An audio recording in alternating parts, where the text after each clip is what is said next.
But you see breakfast somewhere else. No.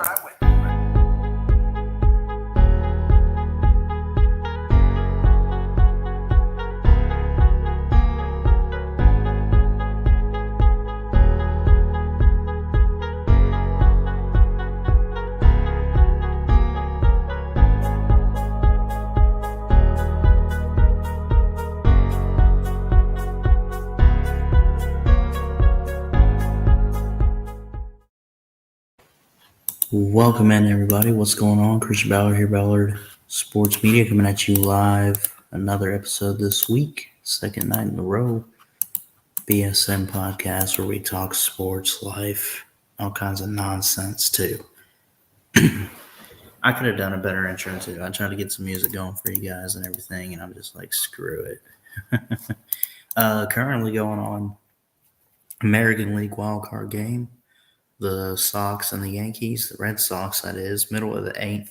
Currently, 6-1, Red Sox on top. Okay. I guess that's probably making a lot of people happy because I know unless you're a fan of the Yankees, you practically hate the Yankees, don't you? I mean, come on.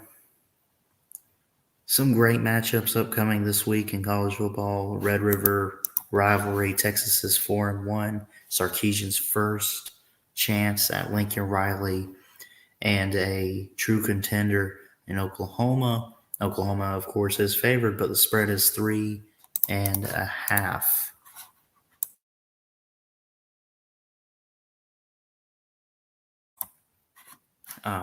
Do me a favor, hit that thumbs up, hit that subscribe button. If you're new to the channel, I really would appreciate it. I'll drop the link and get some people on. If anyone would like to join in, feel free to.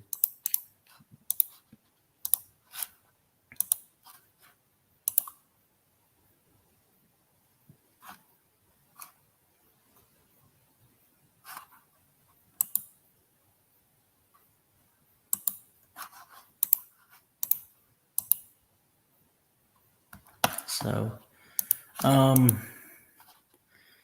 again, I mentioned some good games on this weekend. Go ahead and share screen here. I've given my thought. I haven't really said much about the Penn State-Iowa game. That's a 3-on-4 matchup. Really, really good matchup upcoming. They release the rankings Sunday like they do. You got the Red River rivalry. You got Bama A&M. You got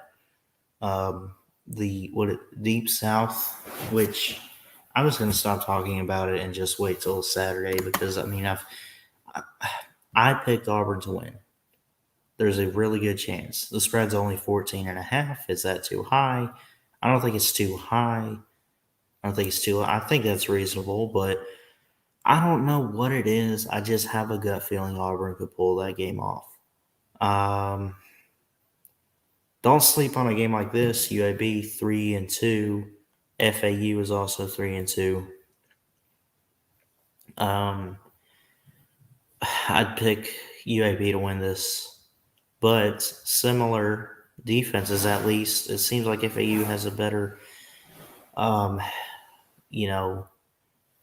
offense. Is that N'Kosi Perry? You have Johnny Ford, LaJohntay Wester. There's a couple key guys on there for FAU that could be game changers in this game. So keep an eye out for it. I'm excited for that. That's going to be Saturday, isn't it? Let me see. Yes, this Saturday, 4 days. So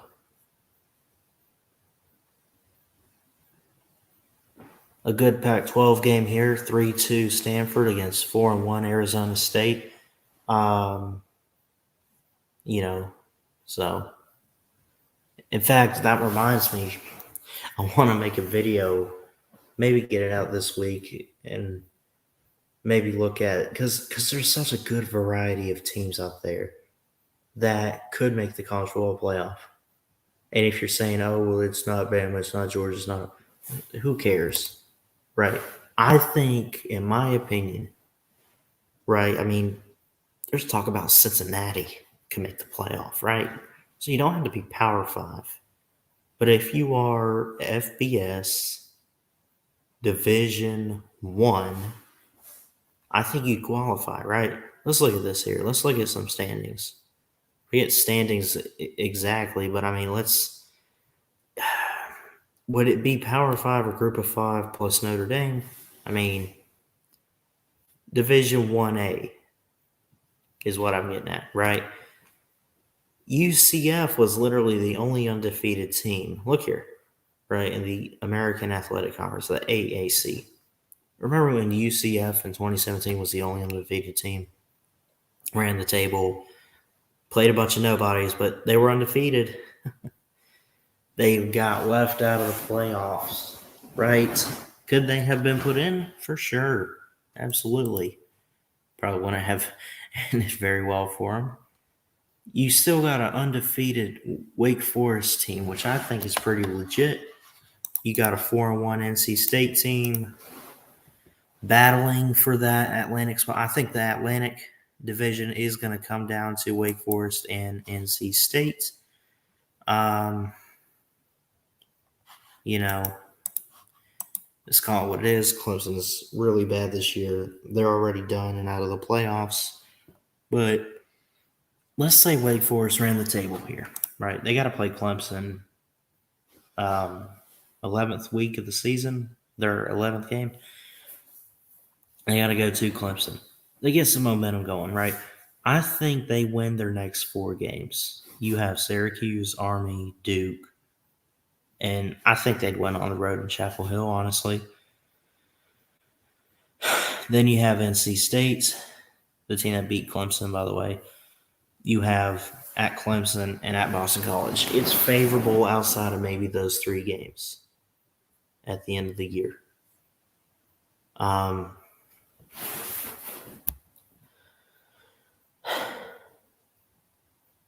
But if Wake Forest is undefeated, let's say they have run that table, or maybe they take a loss somewhere to like an NC State or a Clemson, but they have the better record. There's whatever it might be, and they win the conference or the division at least. They win the division, go to the ACC title in Charlotte. You give them a chance.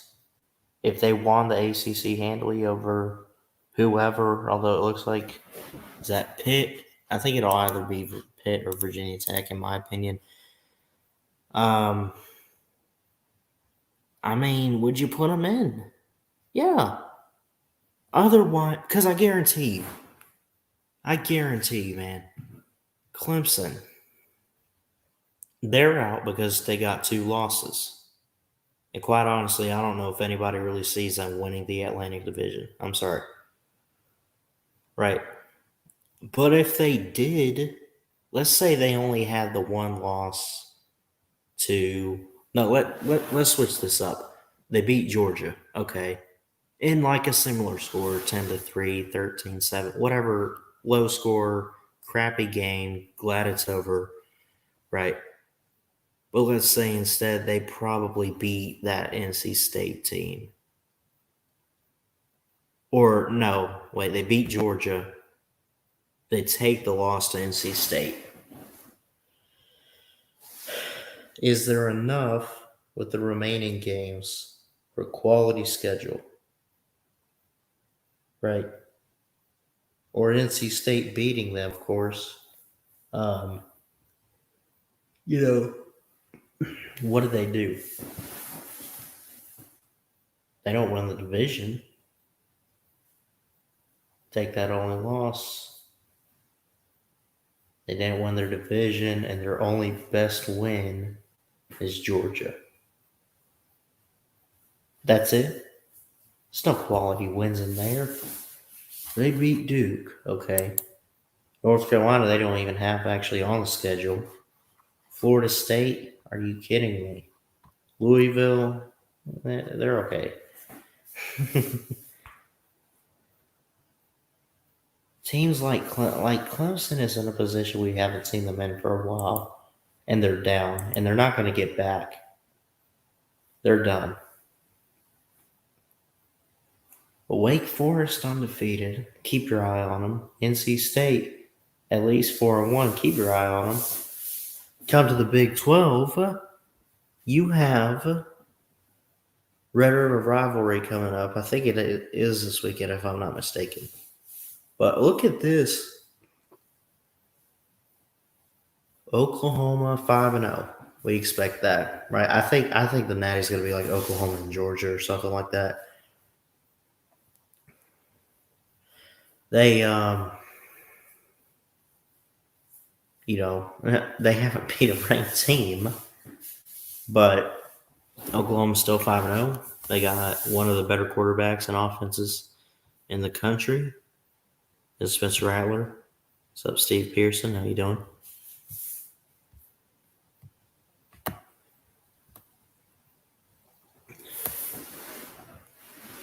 Baylor's 2-1.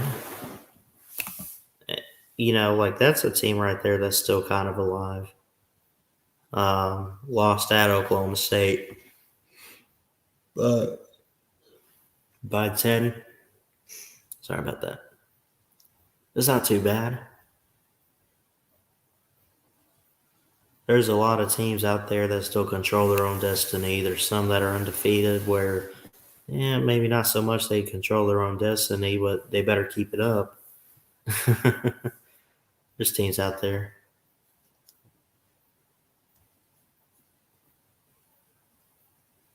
So,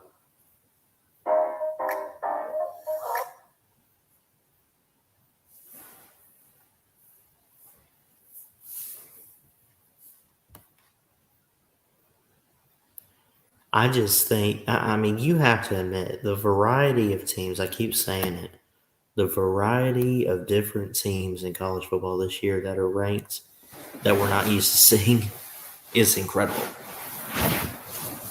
Seriously, like Arkansas was undefeated until they played Georgia, right? Did they just play Georgia? Okay. Well, they're still good. Tom Brady.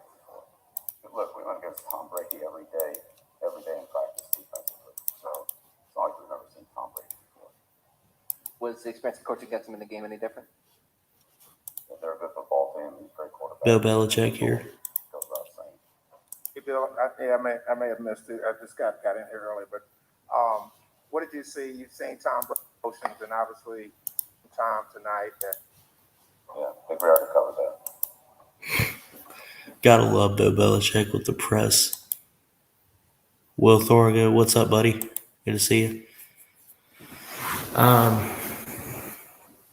Baseball season. We're in the postseason now. We have the wild cards going on. Let me double check. I think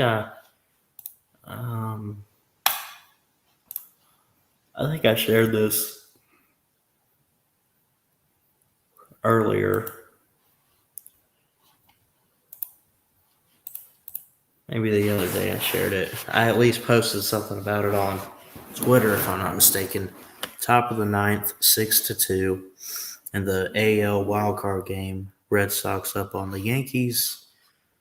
I don't know if I'm surprised by that. Maybe. I don't know.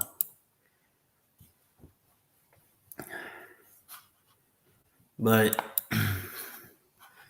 you got that game. You got the first wildcard game of the National League conference or whatever with St. Louis and LA, the Cardinals and the Dodgers. And then Thursday, I guess it's the Red Sox. The Yankees lost. So I guess the Red Sox are going to face off against my Tampa Bay Rays. It'll be at 8:07 game time. How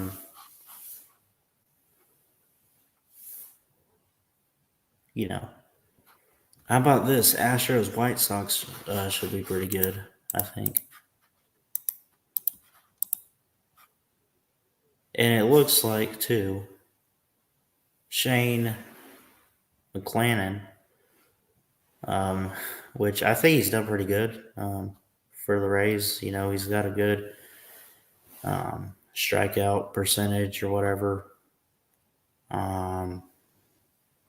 He's 10-6 as a starting pitcher, left-handed on both, by the way.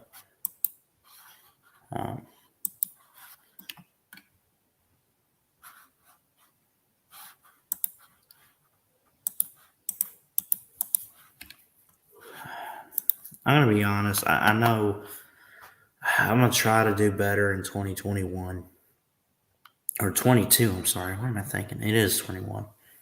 I'm gonna try to do better, pick it up for you guys. Maybe after this baseball season, get into some more baseball. Just do a little bit more for you guys. I just, you know, being a college student, all the classes and everything is like, you know, a lot going on still. So you got the Brewers and the Braves for the National League Division series.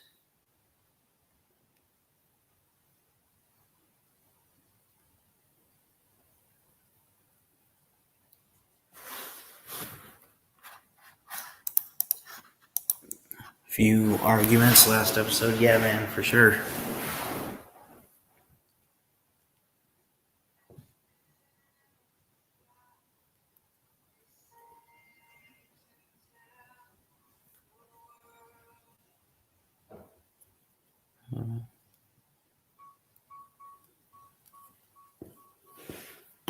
Yeah, there were some arguments. Well, we fight on here sometimes.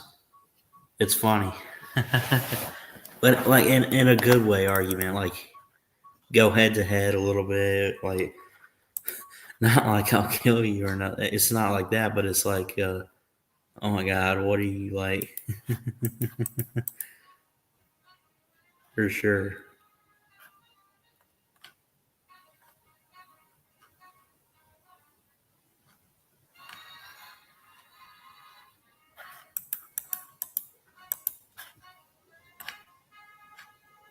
So let me ask you guys this. I mean, is it ever going to be answered who was responsible for the Patriots dynasty? I mean, think about it. Brady just won a Super Bowl with the Bucs his first year leaving New England. Last year, by the way, let's remember Belichick and the Patriots did not make they didn't even win the division. They didn't even make the playoffs.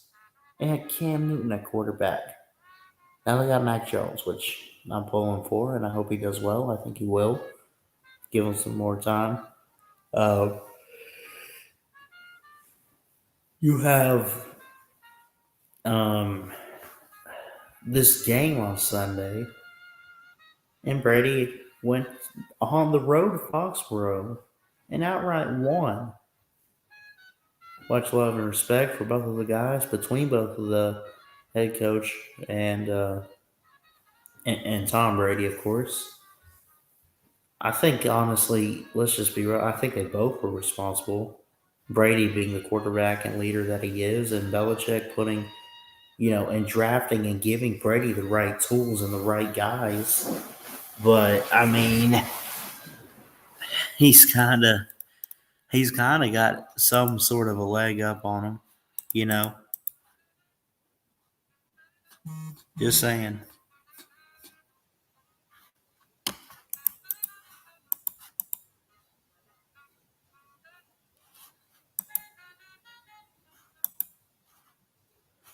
But I mean, look, only time will tell.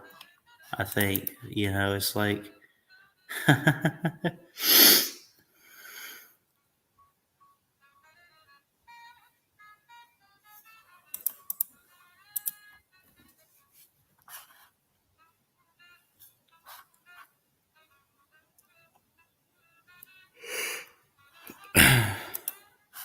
Monday night pick 'em. Pick every Monday night. Okay. I'm just gonna do the fantasy pick'em. Hold on.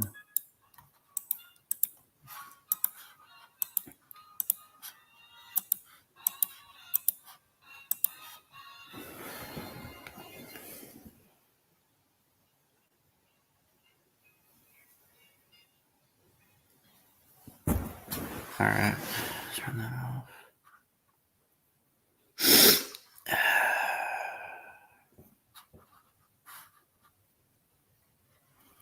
Where do I want to go? Is it the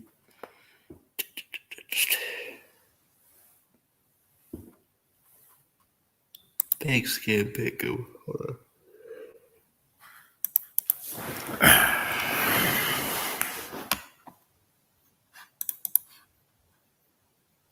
32-16 in these.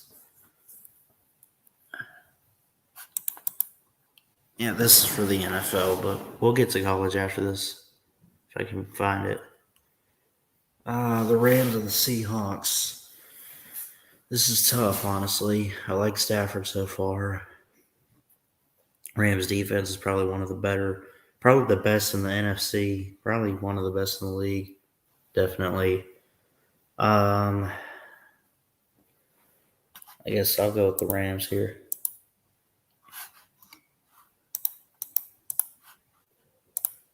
Will says he picked the Chargers to win last night. Yeah, I think a lot of people were, honestly. In ways. How about this one? This might be interesting because I feel like the Falcons will be one of the worst teams after this year. Could have the number one pick. I don't know. The Jets still kind of suck. They're working with Zach Wilson, though. How do we know that the Falcons are not taking for a quarterback? How do we know that? Are they losing on purpose? I doubt it. I don't know. I guess I'll go with the Falcons, but I wouldn't be surprised if the Jets won this anyway. Green Bay and Cincinnati, both 3-1. Give me Green Bay. Can't sleep on A-Rod. Great quarterback. Great offense. The Green Bay Packers probably going to make it back to the NFC title. We'll see, but again, only time will tell. Okay. Lions are 0-4. You're either going to get the Texans or the Lions for the number one pick. One of those two teams, but we'll see. Give me the Vikings here. I mean, are the Lions that bad, or are they truly... see, I can never tell. Because some teams, like the Jaguars, I think they were better than what they were, but they wanted to tank on purpose to get Trevor Lawrence. You get what I'm saying? How do we know the Lions aren't tanking for... I'm hearing about Kayvon Thibodeau being the best player in the draft, can't pass up on, need help on defense, or whatever quarterback, right? This is where it gets interesting. Pittsburgh needs a win. Broncos are on a roll.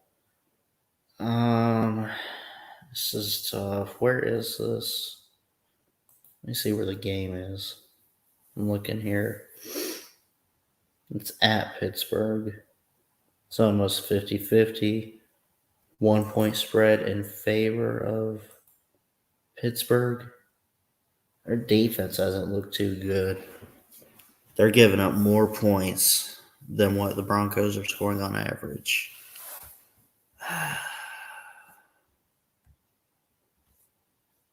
Steelers got to win a game at some point, but the Broncos are really, really good. I'm definitely going to take my Bucks here, even though I do like to I like the Dolphins a little bit. They'll win some more games, but probably not against Tom Brady right here. But back to this one with the Broncos and the Steelers.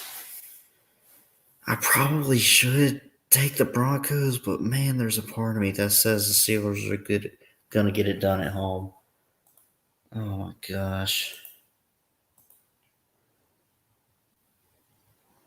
I mean, they are out with Rashad Coward, the offensive tackle, Chukwuma Okafor. Big Ben is questionable. Chase Claypool is questionable. All these guys listed questionable today. So they really don't know.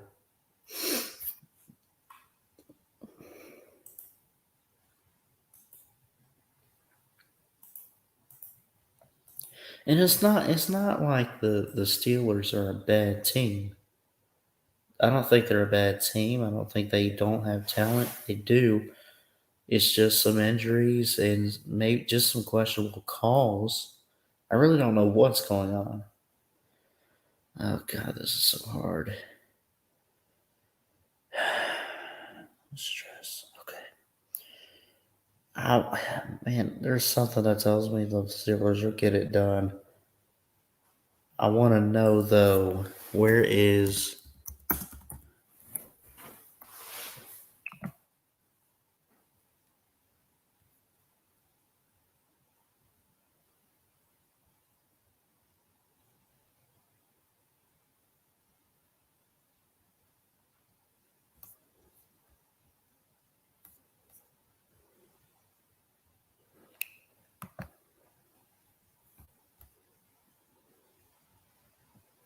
there's rumors about benching Big Ben, but here's the thing.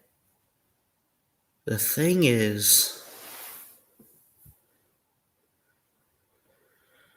the Steelers don't have anybody and haven't really had anybody that is like they have not had a backup that you could look at and say clearly they're better than Big Ben. No. And not the thing is not even close.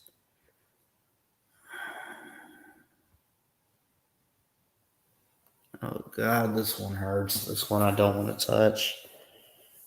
I kind of want to see the Steelers get back to it. I want them to win. I think the Broncos will get that done. Now this one's good here. Both teams 2-2. Again, I already picked the Bucs over the Dolphins too. Washington or New Orleans. Let me see.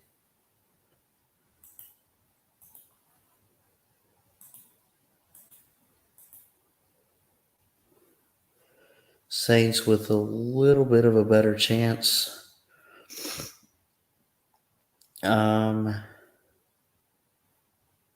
Logan Thomas is questionable. Tight end for Washington. Washington has a little bit better offense, but I think defense will play a key role. It's a 1.5 point spread in favor of New Orleans, the Saints. I think I'm gonna go with the Saints here. Washington's defense is straight garbage. I'm not a fan of it. I'm not impressed. They are giving up 30 points a game on average. Right. They are allowing 425. It's not even close between it's like Washington, yeah, might have a leg up on offense. But the defense, man, if it does not get in check, especially against a team like New Orleans and Jameis Winston, what they're doing, they're in trouble. Give me the Saints. Now, this one here could be interesting. Eagles got to get another win at some point. I just don't know where that comes. Jalen Hurts, 34 carries, 226 yards and a touchdown. He's got 7 touchdowns passing, over 1,000 yards already in 4 games and 2 picks. They have a couple O-line guys out. Yetter Gross Matos is questionable for the Panthers. Shaq Thompson, questionable. McCaffrey also is questionable. These guys listed today. I got to go with the Panthers here. I think. These are games I just don't want to mess with, but I think the Panthers should handle this one at home. Jacksonville is 0-4. I don't know if it's Trevor's fault. I don't know what's up with Urban Meyer. You don't expect a rookie quarterback and a team that just picked number 1 to really do much a year after. The Titans are a playoff caliber team, and they might actually win the AFC South. Texans over the Patriots. Nah, come on. Bounce back for New England here. I think the Texans ultimately are, I mentioned, teams like them or whoever are going to have the number 1 pick. Probably. So I'm really not picking the Texans to win any games unless, well, I don't know. I really just don't see it. Raiders are on a roll.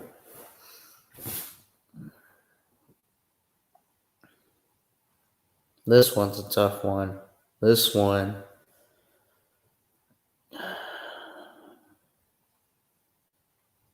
Bears defense looks pretty good. What's up, Nate?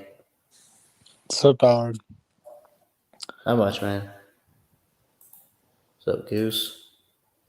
Who would you What's up? take in this Raiders or Bears game? So you're picking some teams to, or just bets or whatever it is? Just who's winning these matchups on Sunday? Oh, okay.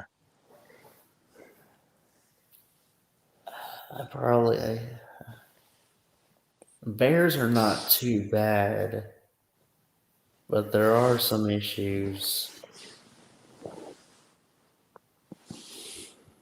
Guess I got to go with the Raiders here. To be honest, my Jags are doing trash this year so far.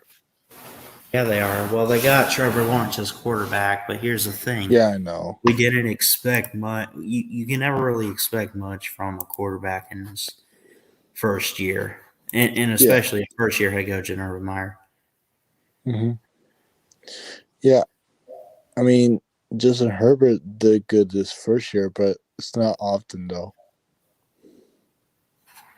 Yeah. The thing about the Bears is who's calling plays. I do think the move to Justin Fields was right. Not that Andy Dalton was doing bad. The question is, should it be, like Bill Lazor, the offense coordinator, or head coach Matt Nagy? I don't know who. Like, apparently Matt Nagy said after their win that he was not the one calling plays, and that's why the offense was working when they beat the Lions. Yeah. And he even said some other stupid stuff about like he wanted to be fired. And I'm like, what? Hey, like your last stream, you kind of I know you dropped the link to some site that says NCAA Game Sim. Yeah. Well, apparently I tried Nebraska at home and Michigan away and enabled the home field advantage and stuff, play-by-play and whatever. And Nebraska won in that sim. Yeah, I got you. I'm going to take the Chargers over the Browns here. I think it could be kind of close, but, man, I'm really loving Justin Herbert so far. I like the offense that he has, and and the just the talent overall. And I think it was a good statement win yesterday over the Raiders. Yeah. Did you hear that game like last week or Monday, whatever it is, where Chargers were at home and Las Vegas fans were like being allowed in a way stadium, and did you hear that? Like Yeah, that was last night's game. Yeah, I yeah, heard it. I was like, what the heck? It's like, yeah, what the hell's going on? Like, Raiders I'm fans. taking the Chargers. I mean, it's like the Browns are looking pretty good too, man. But I'm gonna tell you something. Can I make a bold claim here and say maybe the Chargers could push the Chiefs out of the way for the Right. West? I mean, it's possible. Defense could improve just a little bit. Keep going and keep working with Justin Herbert and Melvin Gore and all these guys that they have. This offense could be one of the best in the league.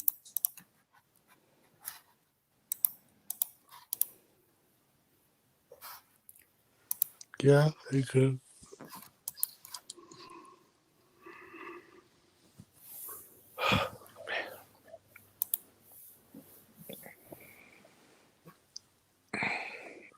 Man, is New York and Dallas rivals? I don't know. Yes, actually, they're both in the NFC East. Oh yeah, that was a dumb question. Sorry. uh, who do you think Cowboys fans or Cowboys hate more, the Giants, Washington team, or the Philadelphia Eagles? Oh man, I don't know who they hate more. I know everyone hates the Cowboys. That's I bad. don't know who they hate though. Hmm. That's a good one. I really don't know. If you had to guess, Hmm, maybe the Eagles. I just feel like okay. I know Eagles. you don't know about it. The I was just like, Eagles have yeah, had some years recently where they've been in Dallas's way. yeah, So if I'm Dallas, I probably am not pulling for Philly. right.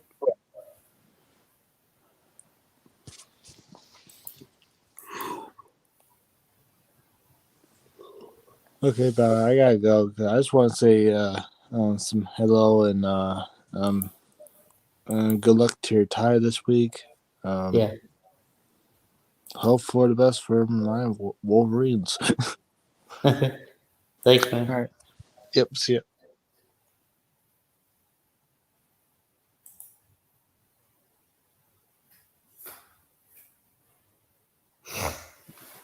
Yeah. Hold on.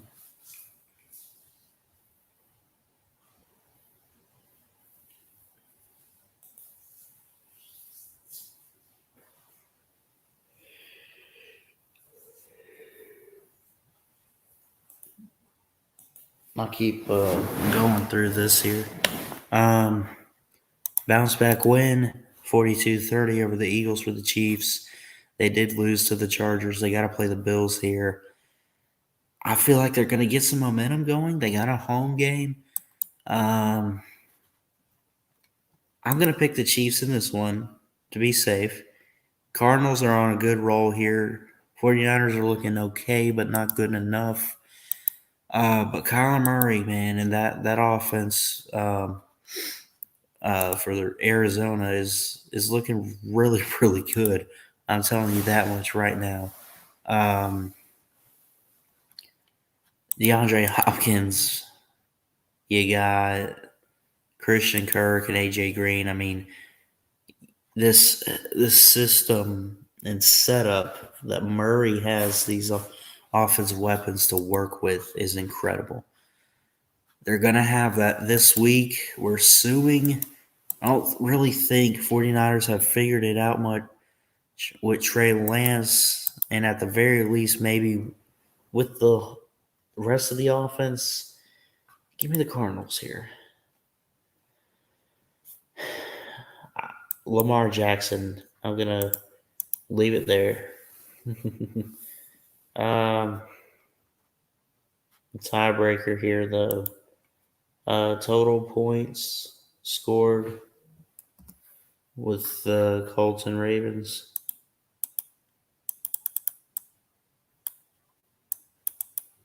Oh, I don't know.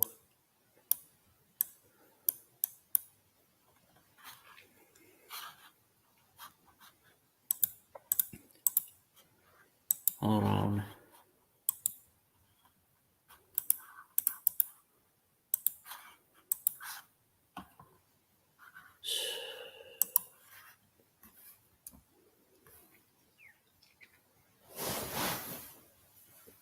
I think the Ravens should outright win this. Let's say they give up maybe 2 touchdowns to the Colts. Ravens, I don't know. Let's set it at 50 total points. I don't know. Total points. Combined score. So anyway, I've made all 16 picks, 15 games, plus a tiebreaker or whatever. You gotta pick the Rams over the Seahawks, the Falcons over the Jets. Green Bay will beat the Bengals, and so on. Broncos over the Steelers, Vikings over the Lions, Bucks, Saints, Panthers, Titans, Patriots, Raiders, and Chargers, and so forth. So, anyway.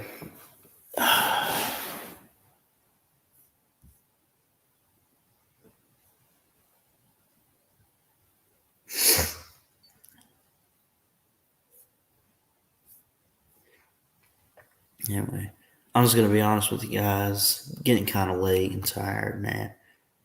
Got a long week coming. Some great football, though. And some more coming. What's up, Jeff? How you doing? Hey, roll tide, buddy.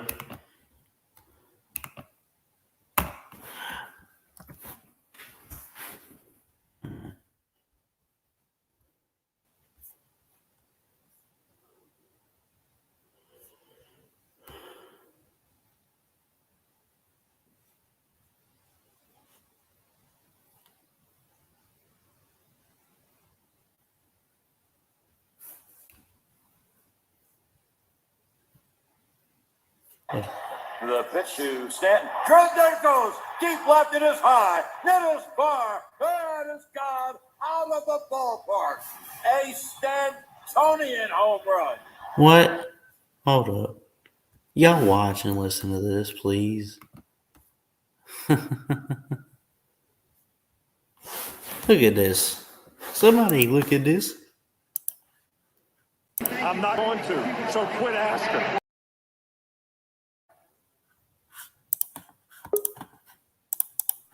What's up, Jeff? Hey. Well, the damn Red Sox beat the Yankees. I hated that. Yeah. Not that I'm a Rays fan, so I can't really like either one of them. Check out this radio call I was just listening to, though. It's like 21 seconds. The pitch to Stanton. There it goes. Deep left. It is high. It is far. It is gone out of the ballpark. It's not out of the ballpark if it bounces back in. Clearly see him throwing it. Stantonian home run. Guy gets thrown out at the plate. Right. Judge gets gunned down at the plate. I can't believe they sent him. Oh, okay, not on this play, but tonight Stanton hit one off the wall, doubled off the wall. Judge was on first with one out, and they sent him, and he got thrown out. Yeah, that's crazy. Got thrown out 8-6-2. Yeah, and it's not that I'm a Yankee fan; it's that I hate everything Boston. Oh. I don't root for any Boston team. Boston, the state of Florida, the state of California, the state of Texas. You're out. Yeah, they're all out. I don't care what sport it is, what team it is, what college it is. California, Texas, Florida, Boston. Yeah. Now, like in professional sports, I don't like the Blues, but it's the Red Wings that I hate in hockey. In baseball, I can't stand the Cardinals. In basketball, it'd be close between the Pistons and the Celtics. I'm not really that big of an NBA fan. Yeah. But really, none of that compares to you know who. Yep. I want to know when's hockey starting back. It looks like it's starting now. Preseason has started. Oh, okay. Yeah, I know the Lightning. I used to follow the NHL a lot more closely than I do now. Yeah. Now, and I do follow it. I do stay on top of it, but I find myself not getting into it until football's done. Because hockey goes all the way into June, and so like if I don't catch hockey until the end of January, that's all right. I mean, I stay up with who's hurt, who's playing well, what the rankings are, all that kind of stuff. I do that, but I'm not passionately watching it. I won't stop what I'm doing to watch a game, not until football's over, because when college football's going on, that's where all my energy is. Yeah. And not just during the Saban era. It was that way before then, too. So it's not just of course, because Bama's winning. No, it was before then. Mm-hmm. K-Dog says no one cares about hockey. The people who live where the water doesn't freeze, they pretty much don't care about hockey. I'll give you that. I know that NHL. When I was a Bama student, and I would try to talk hockey, I'd have to find another Northerner or somebody from the Midwest to talk, because all my Southern friends, they hadn't even heard of half of the teams, and they didn't know. They were completely. Yeah, I know that the NHL is supposed to start. They signed a contract to have games on ABC and ESPN this year. I thought. Yeah. I just haven't seen any on those networks yet, but I'm sure there's going to be a few. He watches his USA Hockey. Well, that's good to watch. Yeah. Traveling Fools in the comment section. Yo, what's up, buddy? Get in here. We need more people in the comment section or the comment section to step into the StreamYard. K-Dog, Fools, call in. Yeah, anyone's welcome on, y'all. Y'all get in here if you want to. Wake Ballard up. Let's get the room shaking.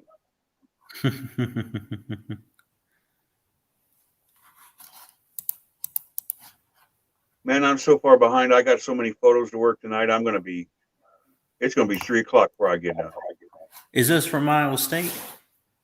Yeah. And I shot some assignment stuff at Sec Taylor for the grounds crew for Principal Park. So I got to work on that too. So it's not deadline. I'm not deadlining anything. It's just I should have done it earlier tonight, and I was screwing around watching that baseball game, and I didn't do it. Yeah. That's cool, man.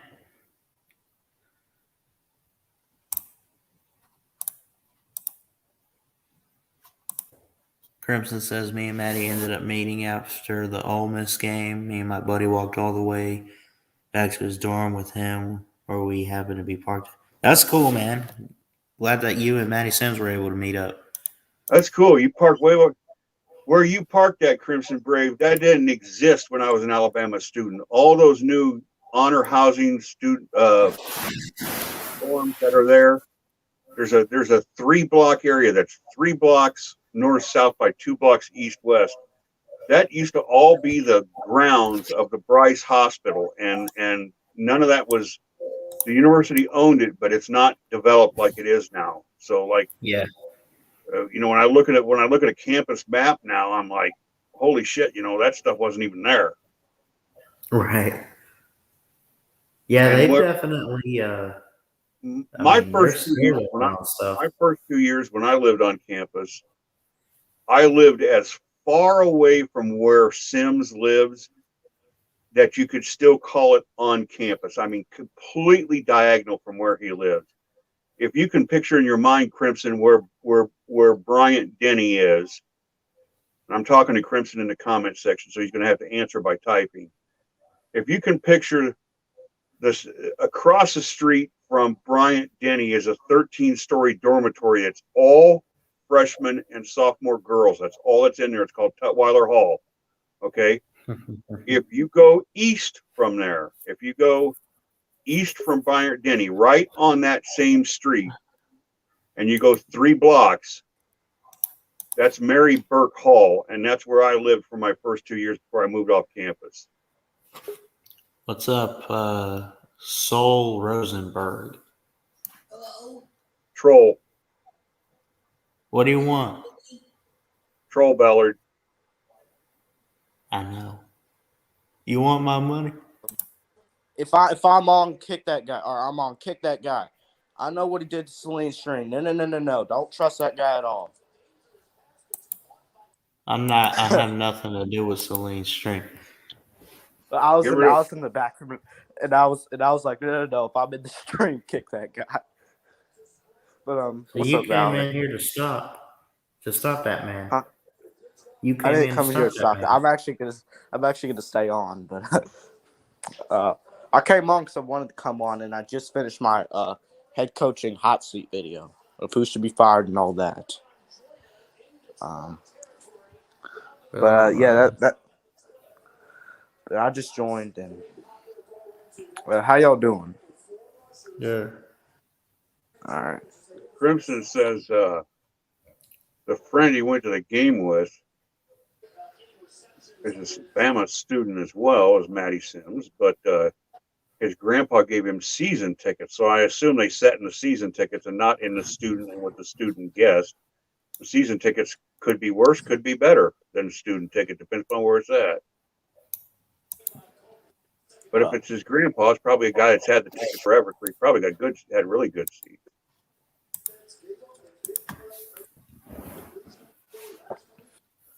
Yeah.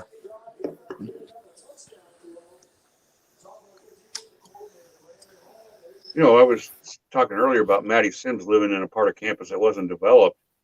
Hell, Bryant Denny wasn't developed. When I was a student, Bryant Denny held, I think it might have held 75,000. Now it holds 100. I mean, they made it 25% larger than it was when I was there. It's a much different stadium now. One of the best stadiums in college football as well. It is. Yeah. So Doesn't have the best field. You can all laugh your ass off at me saying Jack Trice and saying Ames, Iowa. But the truth of the matter is, in 2019 and 2020, the surface at Jack Trice was voted the best playing surface in FCS. So that's the number 1 playing field. Not the stadium, not the atmosphere, just the actual physical field. well, I can't argue with that because I'm not. How well it drains, how good it is to play on. I'm not a college football player, so I can't argue with that. His friend lives pretty much a floor or so under. Okay, so your friend's in honors housing. There was no such thing when I was a student. There was no. Not only were those buildings not there, there was no such thing as honor housing. And if there was, we would have given huge rations of shit to the people who did live there.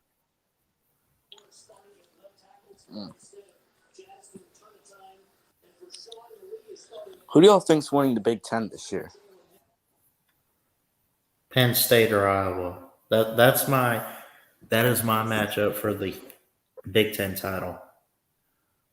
I don't know. I was leaning towards Iowa after the Iowa State game, but I'm circling towards Ohio State a little bit as well. So I'm 50-50 in that area. That will Yeah. be the matchup, though, I think. Penn State has a big shot. Michigan has a shot. Michigan State, if they're for real, which I need to see. Well, I think they're a good team. But I do want to see them. I do want to see a little bit more out of them. But I think they're going to be a good team. But deep. But yeah.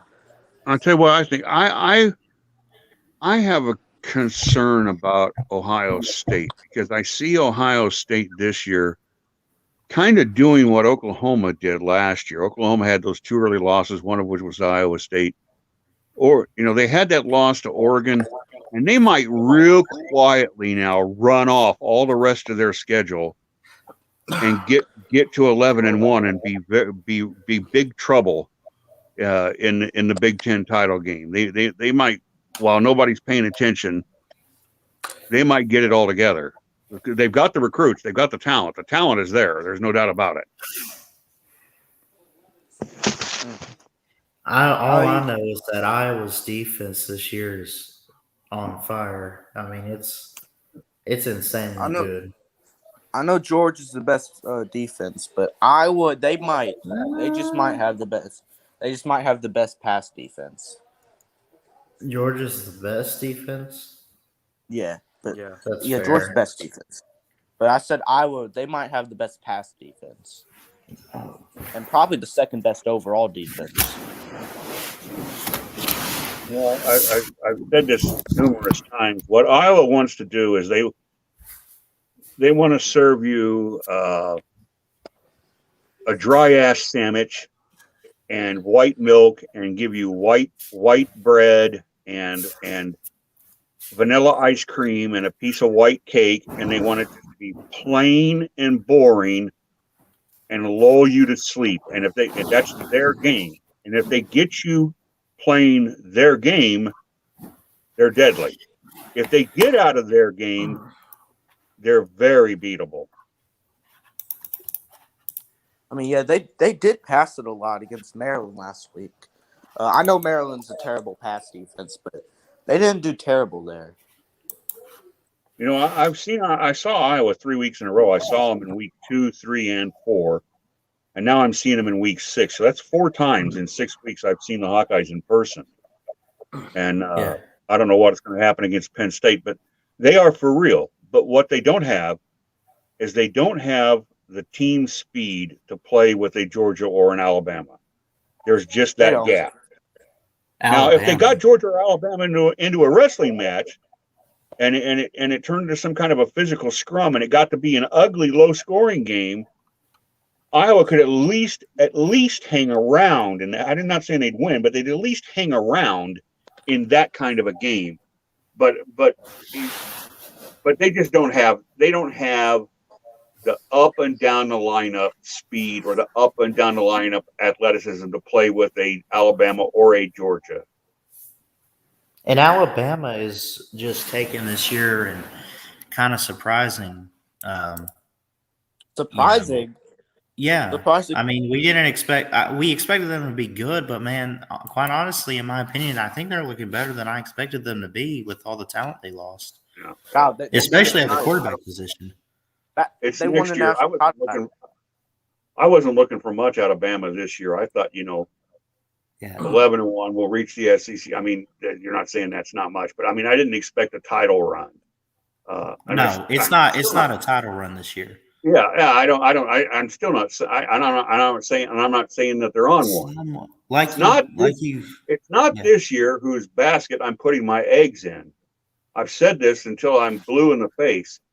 It's the outstanding recruiting classes, and you say, well, they got to develop 22, 23, and so on. 22, 23, 24, and they say, well, that recruits don't mean you got to develop them. Nobody, I mean nobody, develops recruits as good as Saban. Nobody else is even close. And you want to know why? You want proof of that? You can go to 24/7 and find it. 46% of Saban's 5-star recruits end up being drafted. They're not all in the first round, but 46% get NFL drafts. At the moment, the number 2 team sending 5 stars into the NFL draft is LSU, 14 percentage points back at 32. So 1 out of 3 of their recruits, as opposed to just about 1 out of 2 for Alabama. So it's not just getting them. What do you do with them when you get them on campus? K-Dog, you doing good? Yeah, I'm still trying to get over this damn sinus congestion. Still coughing a little bit here and there. Oh, that sucks. I mean,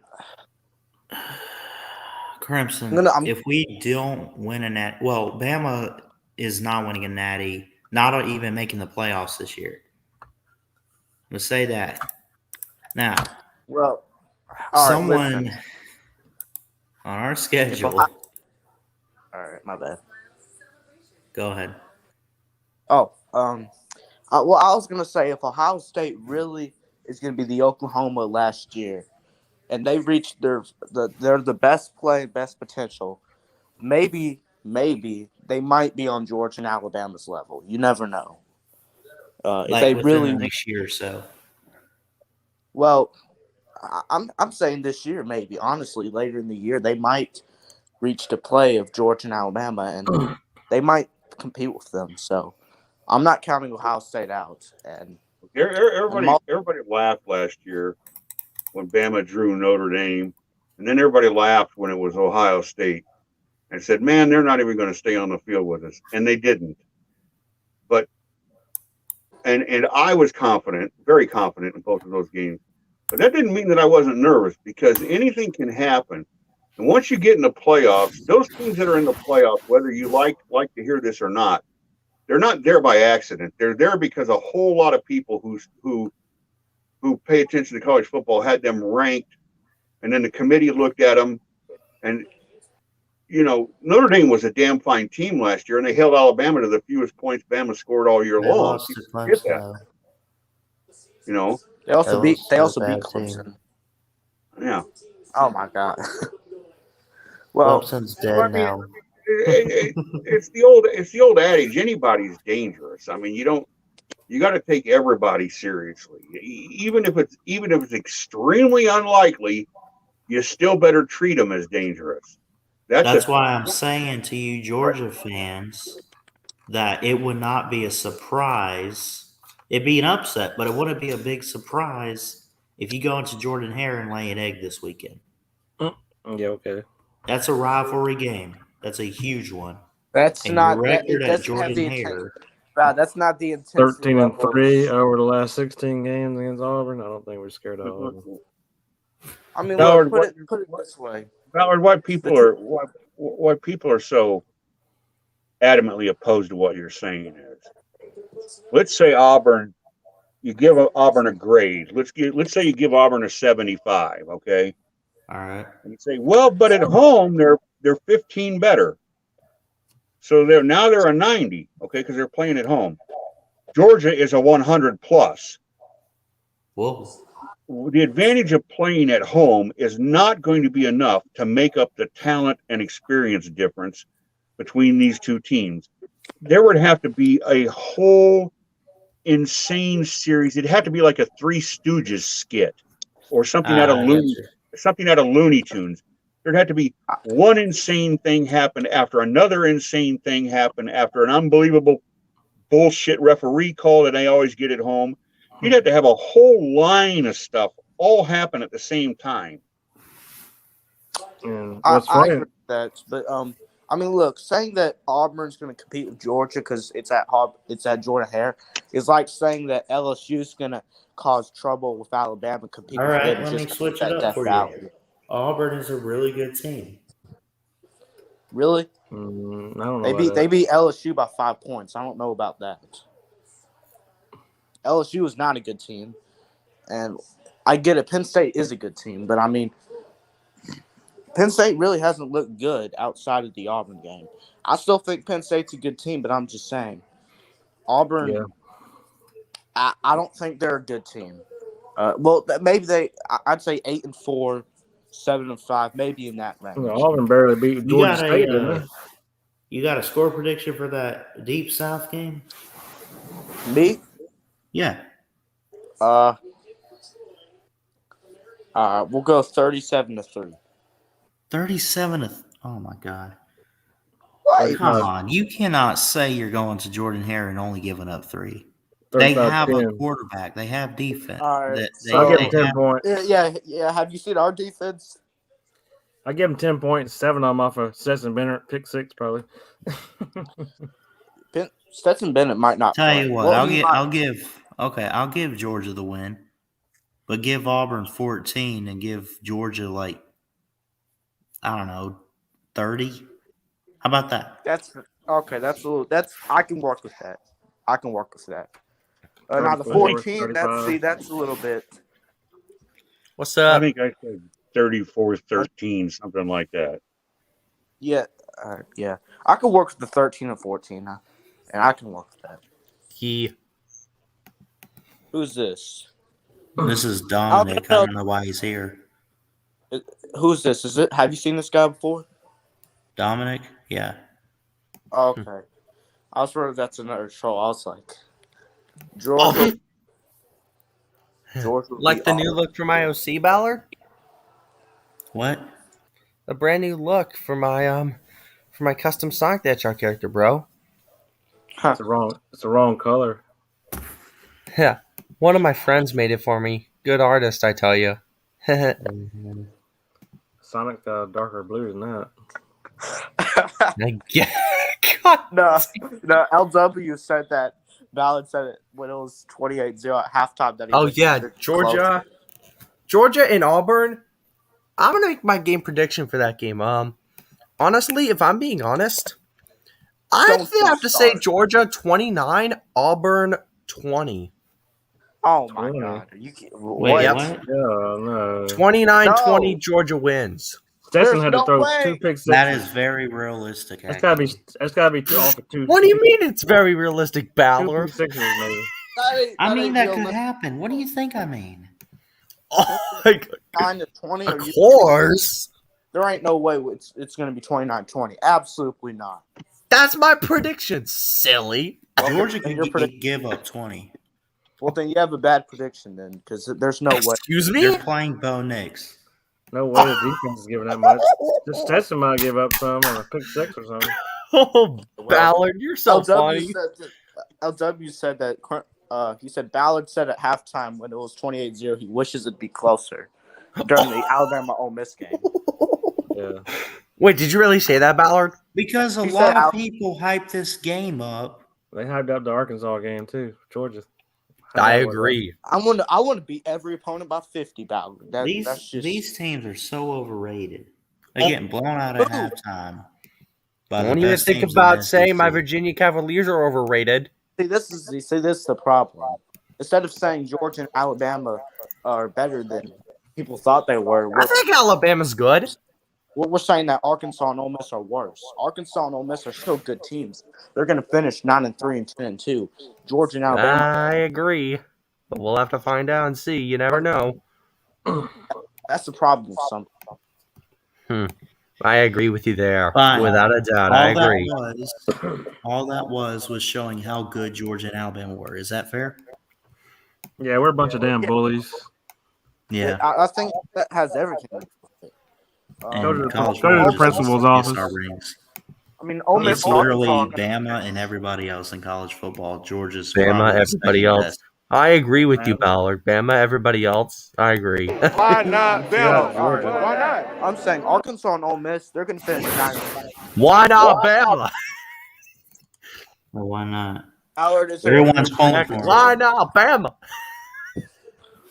41-9 Georgia. That's what LW said. That's a Ballard's bad not a real prediction. Ballard's not a real fan. That's what Bama Baker said. Crimson Ballard is 38-10. Y'all ain't giving Bo Nix enough credit. For what? He's a very talented be guy. able to run around like that in the LSU game, like you did, or You think he's going to run around like he did in the LSU game against Georgia's defense? No. Yeah, No for way. sure. They got Georgia, what, a 15-point favorite? 14.5-point favorite? I Should thought be it was more. like 14. We're favored against 18 and a half LW against said 41 to not. That's man. There's a couple booking places got them Yeah, 15, I don't. 14 and a half at others. All right, hold on. I'll say this. If we're an 18 and a half point favorite against Arkansas, then we should be at least a 21-point favorite against Auburn. Well, besides, They give an Auburn home field yeah, that's true. preference, That's I true. I guess. forgot about that. My bad. But it shouldn't be. It should be more than 14 and a half still.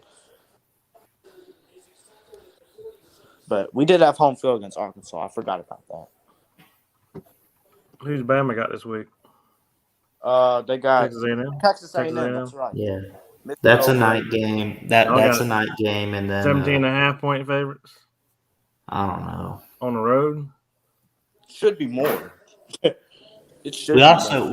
we get Mississippi State next week. That'll also be a night game. That's on the road. Yeah, A&M's overrated. Yeah, I knew they was overrated at the beginning of the year. Why I told Lou I knew before that. the season. This is why I told Lou before the season that it wasn't a very good idea to pick A&M to win the division, but he did it No, anyway. what wasn't a good idea was Jimbo Fisher saying he was going to kick Saban's ass later this year. Well, that's not a very. And That's, what, even, that's golf? an even worse idea. That's an even worse idea, Bal. You're right about that. Yeah. I'm gonna look at the games this weekend just because I want to see. I know who's playing and all that, but I want to see maybe there's a game I'm not focused on. Who's the nerd? Nerds are playing Duke, huh? They'll win that. They'll win. No FBS games for Week 6. What? Okay, They're only 3.5-point favorites over Duke. that's accurate. I guess it could go either way, but I think the Georgia Tech will win that. On the road, I guess. All right. I'm looking through. We got Stanford and Arizona State Friday night. That's a good game. Stanford going to knock off another Pac-12. Yeah, that's a good game. Oklahoma, Texas, of course. Ohio State, Maryland, potentially maybe a. I think he meant on football. Who's this? Oh, Ballard Smells. Hey, we don't know what's going to happen in any football game. I know. Arkansas, Ole Miss. That's probably a New Year's Six bowl. Whoever wins, that's probably going to make a New Year's Six bowl, in my opinion. They'll make the Sugar Bowl. Yeah, something like that. I think the winner of that Auburn. game. Actually, no. I don't know. If Georgia and Alabama both make the playoffs, I think the winner of that will make the New Year's. We don't even know if they. We don't even know if one of them will. Ballard. Okay, but and if they don't, let's just say Alabama misses the playoffs, they make the Sugar Bowl. Well, I think the winner of the Arkansas Ole Miss game will make another New Year's Six bowl. So that's a New Year's Six bowl spot, and the loser, well, their season might be over. Okay, fine. I'll admit it. What? You want? It is you know what, Kirby? Alabama and Georgia are locks. Like there's no, it's already announced that they're going to play for the SEC title. Is that fair? Yes. Pretty much. Unbeatable. All right, South Kirby Carolina. And Saban ought to make a deal. Like this is a play-in game. The losers out of the playoffs. All right, South Carolina, Tennessee. I'm rooting for Tennessee in this one just for BB. It's like I want to see. It's like when in 2019 LSU, we expected them to have that year. Okay. You see what I'm getting at, though? Like after that year, it's like, okay, if they can step up out of nowhere, why can't any other team? There's still plenty of teams alive. You got to start the season stepping up. Here's the difference, Ballard. The two teams that we thought could maybe step up, Arkansas and Ole Miss, you know where they are right now. They just lost by Ole Miss should have lost by 30-plus points. They still lost by 21, and Arkansas lost by 37. It shouldn't have been 30-plus. You talking about against Bama? Yeah, Bama, Ole Miss. No. Not Ole Miss. 30 plus. Oh, well, yeah. I'm saying. In well, what? And golf. Ole Miss scored garbage time touchdowns that they really shouldn't have scored, but it was 41-21 or 42-21. I mean, Jeff would probably agree with me there, right? Crimson Brave, I don't think JT's playing, but I don't know. Yeah, I don't think JT's It's playing. gonna matter. No. Okay. I think Stetson beat Auburn last year, so what the hell? Yeah, he beat him That's 27. fair. In the defense, I don't. Okay. Tennessee versus South Carolina. Who do you think will win that? I want to see BVD happy. So No, I don't trust Stetson against Bama, no. no, I said Tennessee versus South Carolina.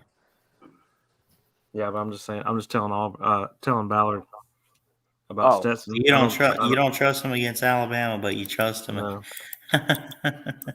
any other team. Before the season, Ballard, Ballard, you know what I find funny? What? Is that 2 years ago, all we heard, and it was mainly Georgia fans, all we heard was about how, Tua's in the tent again. Tua's fragile. Tua's made out of cotton candy. The And look at overrated quarterback. Look at fucking JT Daniels. His I 2 didn't years. say that.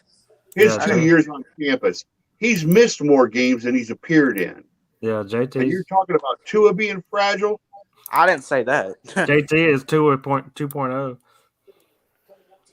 Well, without the JT is Only maybe JT. 2.0, Only but JT is an 2.0 elite quarterback. without the talent. Tua isn't. JT Daniels is nowhere near the talent that Tua Tagovailoa was. Wait, Val, what did you just say? You said Tua is not an elite quarterback, but JT Daniels He is now. He's looking great with the Dolphins. But when he was in college, how many times did he get hurt and get up limping and take sacks? He was an elite quarterback in college. What? He is. He was. That's all why right, he he was was. fifth overall. Well, okay, and he played the best of the best competition all the time. Yeah, he also came back and He won had the national best receivers, too. That made plays for him, that carried him. No, whatever. Be real, man. They got open. Georgia cost him his Heisman, though. But I think that Mac That's Jones. okay. I think Mac Jones got a little bit more carried, I guess, by his receivers than Tua did. I think Tua actually made a lot of plays. But that's just my opinion. Mac Jones doing pretty good for the Patriots. He is, and he's probably going to be a decent quarterback. He might turn out and be great. He's elite or good. Mac Jones. Elite. I can't believe how good Justin Hebert is doing for the Chargers. I gotta confess something. That's what I'm saying, My Crimson. ADHD's That's what I'm saying. Mac Jones showed a national audience Monday night in the driving rain why he was in the Heisman final candidates, because he is accurate. He's smart with the ball. He gets rid of it quick, and he is deadly accurate, very accurate. He was 31 of 40 against Tampa Bay's defense. I think his accuracy in college was something like 74%. The same defense that shut down Mahomes, by the way. All right, Crimson Brave, I agree with you. This is what I'm saying. How is Tua not elite, but JT Daniels is? Well, okay, here's the thing. I didn't mean what I said. You guys know how I am with, what I have. I get so pissed off with all the this and that, two of this, two of that, or this is how it is, and this player, and I'm just like, tell me something I don't know. I know Tua is elite. I know Georgia is a up and coming, slowly program that's going to win a national title someday. It might be with Kirby Smart, but I mean, he's only going to be the one coaching. That's true. Georgia. Less the freaking boosters somehow seem to hate him for some reason. I don't hate him. Speaking of that, Georgia has. Saban built that man. Carry on. Saban built him. All right. The problem. Kirby built Saban's defense. How about that? Fine. The problem that Georgia has, and there isn't anything they can do about it, and it's not Kirby's fault, and it's not the Georgia fans' fault. Oh, hell no. It's not the fact that that their campus is in Athens. It's nobody's fault. It's just one of these things. Drew Brees' fault. And here it is. Here it is. Goodbye, because there goes your defense. Your defense is all gone for next year. So you better do it this year, because that Georgia defense will be what Alabama's was in 2019. And if you're lucky, you'll be what Alabama was in 2019 and not have the injuries that Alabama suffered, because Georgia's going to lose 6 or 7 guys to the NFL draft. Yeah. And then the defense will be gone. Well, listen, Yeah, they're going to have to They're start good, up. but they're not going to be good this year. I want to pitch into that because I do think that Georgia's defense has a chance of looking like that, but I don't guarantee that because they said the same thing about our defense when like 7 players left for the NFL draft from our 2020 defense, and now our defense is even better and it's one of the best ever. So your 2020 defense is this? Your 2020 defense didn't impress me any. Well, okay, yeah, but 6-7 players still left for the NFL draft, so everyone was saying Georgia's defense probably going to get worse, and now it's one of the best ever. So I wouldn't guarantee what Jeff said, but that might happen. I guess that might happen. It's going to be worse than this year for sure, but it's still going to be pretty good. Yeah, that's I didn't say they're going to fall off the face of the earth, but they won't be anywhere near what they are this year. It'll be impossible. They can't be. Yeah, well, I don't, because all these guys are going to be millionaires next year. I don't think anybody could recover from. I mean, look, who would stay on the level of the best defense ever like that? So, of course, they're going to get worse. I'm just saying they're still going to be pretty good. Right. Well, there's a lot of coaches out there that can recruit on a consistent basis year in and year out. I said a lot. I meant a few, and I'll admit it. Maybe Kirby's one of those coaches. Saban's one of those coaches. Lincoln Riley, and here's the truth. Yeah, Georgia's elite, tier 1. I'll admit it. I don't know why it's so hard.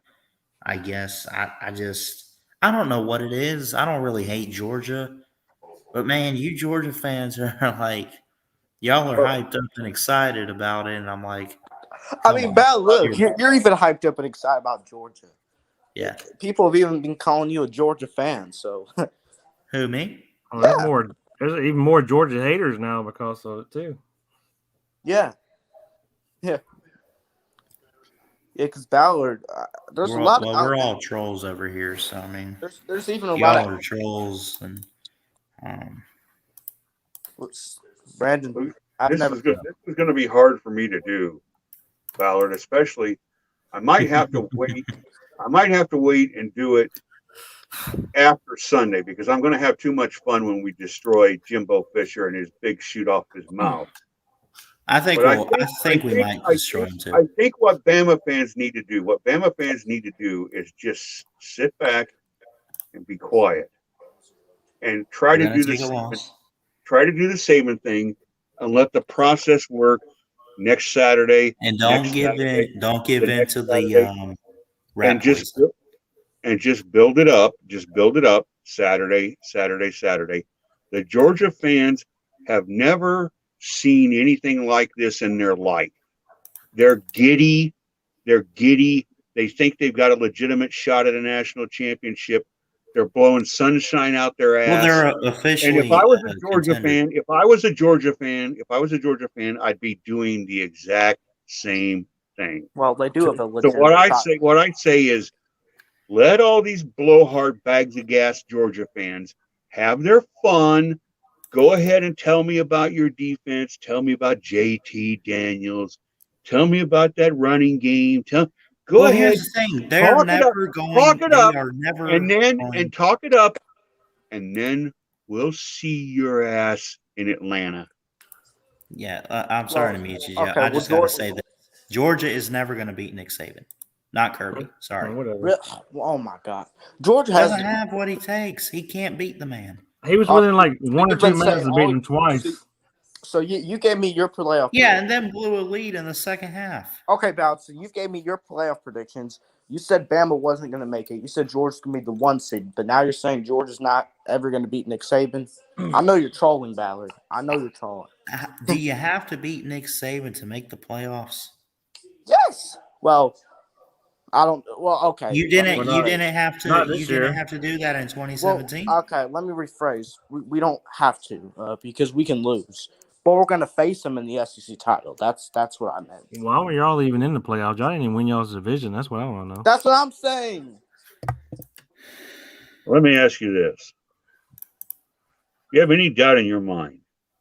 Any doubt in your mind that the 2017 Alabama team was not a deserving national champion? Well, they won the national title, so of course I gotta say they're a national champion. But I don't think they deserve to make the playoffs. We won because a inexperienced, unexpected quarterback named Tua Tagovailoa came off the bench. We got in there because of a fluke loss. Yep. Which was not as bad as Ohio State going to Kinnick Stadium and getting beat 56-20. Okay, or whatever that score was. I get it, but 26-14. I value conference champions very high and conference championship importance and all that. So at least playing for one. Huh? At least playing for one. They didn't even get to play for one. That's what I'm saying. If you don't play for a conference championship, you can't make the playoffs. I don't care if Ohio State is 2 losses. It doesn't matter. You got to make your conference title. Now, Bama was the best team that year. I'll give them that credit. But you can't make the playoffs without making your conference title. You just can't. Well, here's what's going to look. Unless something, and we don't know, because we don't know. We're talking about what happens in the Big Ten. We're talking about what happens in the Big 12. We're talking about what happens with Cincinnati. We're talking about Pac-12. Got a lot going on.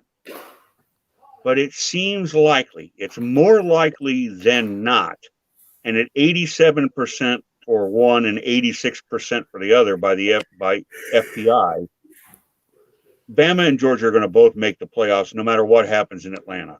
And I'm going to say what I said on the air on Lou's show. What I'm going to say on the air. What I said. I disagree, but go ahead. I'm going to tell you to shut up and quit interrupting me. I'm going to say what I said on Lou's show tonight. The winner of the SEC title game, whichever one it is, whoever it is, had better be very careful because they are likely to be the loser of the rematch. Yeah, that's what I was worried about. What's going to happen to Georgia? Georgia's going to win the SEC championship game. Then they play Bama in the national title game. Then they're going to lose to them. And Bama fans, Kevin, should be worried that the exact opposite will happen. That they'll win the SEC and then not win the rematch. Yeah, I tell you what, it would be. I don't care what happens in Atlanta. I don't care. Let's say Alabama won by 14. Let's say it was 28-14 and Alabama wins the SEC title game. I'd still be nervous as hell for the rematch, even though it was 2 touchdowns, because playing another team within a month, oh man, you're asking a whole lot. I don't care who it is. Well, it could be Coastal. First of all, I don't think TCU. I don't think the loser of the conference title should make the playoffs, but they're probably they might. They won't. It happened last year. It happened last year. Last year Notre Dame that was retarded. It was them or A&M practically. I'm sorry. I don't care. I still would have put in Oklahoma in. You got to win your conference title. You can't get blown out like that. Oklahoma had 2 losses. I get it, but they first of all, they're a much better team than Notre Dame and Texas A&M. They were on a 9-10 game win streak, and they won their conference. Notre Dame, they got blown out in their conference title, and Texas A&M got blown out by Alabama. So what if I make a bold claim right now? Cincinnati gets in this year. I don't think that's outlandish. I really don't, but I don't think. I mean, they're already. What are they ranked? 5th already? They're something like that. And I think they're still undefeated. I think. 3 and 4 is playing each other, so they're gonna move up another spot. So yeah, I'm gonna tell you right now. I'm gonna tell you right now, and I don't care if you like it or not. Alabama and Georgia get to Atlanta. They're both undefeated. And that game is decided by less than a touchdown. The 12-1 loser is getting in over a 12-1 Pac-10 champion Oregon. They're getting in over a 12-0. Who did you beat? Just Notre Dame, Cincinnati. Yeah. You meant Pac-12, right? Yeah, Pac-12. I'm sorry, did I misspeak? Yeah. You said Pac-10. Oregon at 12-1 is not getting, with a loss to Stanford, is not getting in over a Georgia-Alabama loser who loses that game by 7 points or less. They're just not. Yeah. And neither is Cincinnati. Cincinnati could go 12-0, and who's they going to say who they beat? They beat Notre Dame. Well, they also beat Indiana. So what? Indiana's a 500 team. Yeah. They beat SMU. So what? Who's SMU played? Nobody. Well, I don't like saying who they played, but they haven't played really any hard competition. Who they played matters a hell of a lot, because a 10-0 Wake Forest is not the same as a 10-0 Iowa or a 10-0 Georgia or a 10-0 Alabama or a 10-0 Oklahoma. I agree with that. I don't like saying who they played. That's all I'm saying.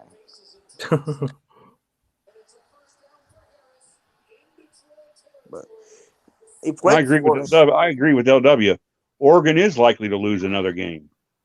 The Ducks love to quack on themselves. That's what they're good at. What Georgia and Alabama fans should be doing, they should be together. They should be holding hands this weekend, because the best thing that can happen to Georgia and Alabama is for Texas to beat Oklahoma. Yeah, I hope it happens too. That's true. Yeah. Well, because if that happens, there's no way Oklahoma State's running the table. So you're going to have, at best, a one-loss Big 12 champion, at best, if Texas beats Oklahoma. And that's a good scenario for the SEC title loser. So Bama and Georgia fans should be going horns up this weekend. I agree with Jeff there. I get what Jeff is saying, but they need Iowa to win too, because they need to fill up the Big Ten East with one-loss teams. Yeah, that's true. But so they should be rooting for the Hawkeyes in Texas this weekend. Is who Alabama and Georgia fans should be rooting for. I agree, but I do think a 12-1 Oregon will make the playoffs. I do. Well, you don't pay attention to how the committee works then, if that's what you think. Because there's no way in hell that committee is going to look at a 12-1 Oregon whose loss was to Stanford and try to convince the country that that's more impressive than a 12-1 SEC title loser who happens to be Alabama or Georgia. It just ain't happening.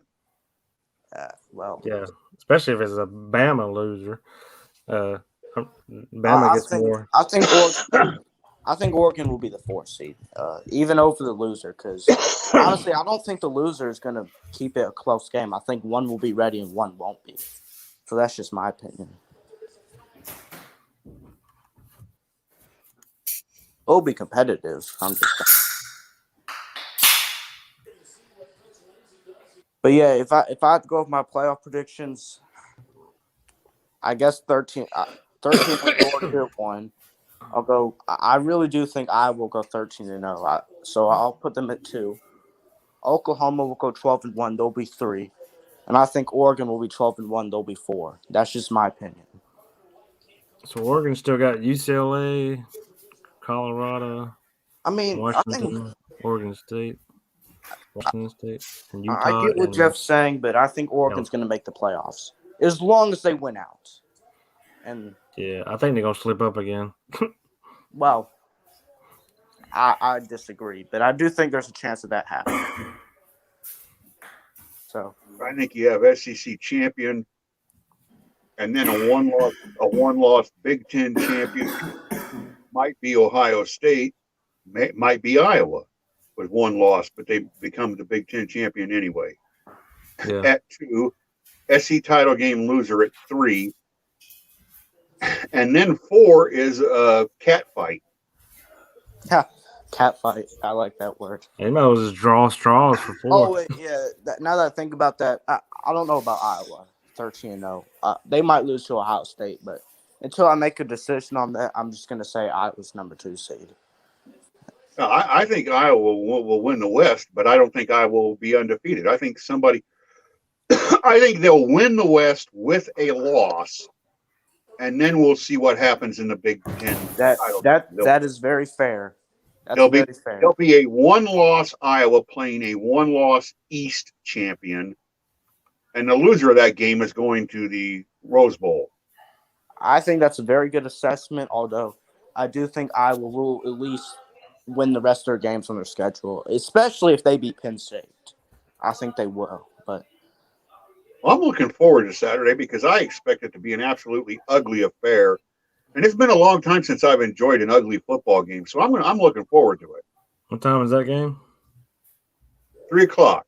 3 Iowa time, 4 your time. Yeah. On Fox, I think. Yeah, Fox. Yeah, because CBS is SEC and yeah. Yeah, it should be the Saturday night game on ABC, but I tell you, I'm surprised, and it's because it's Georgia's fault.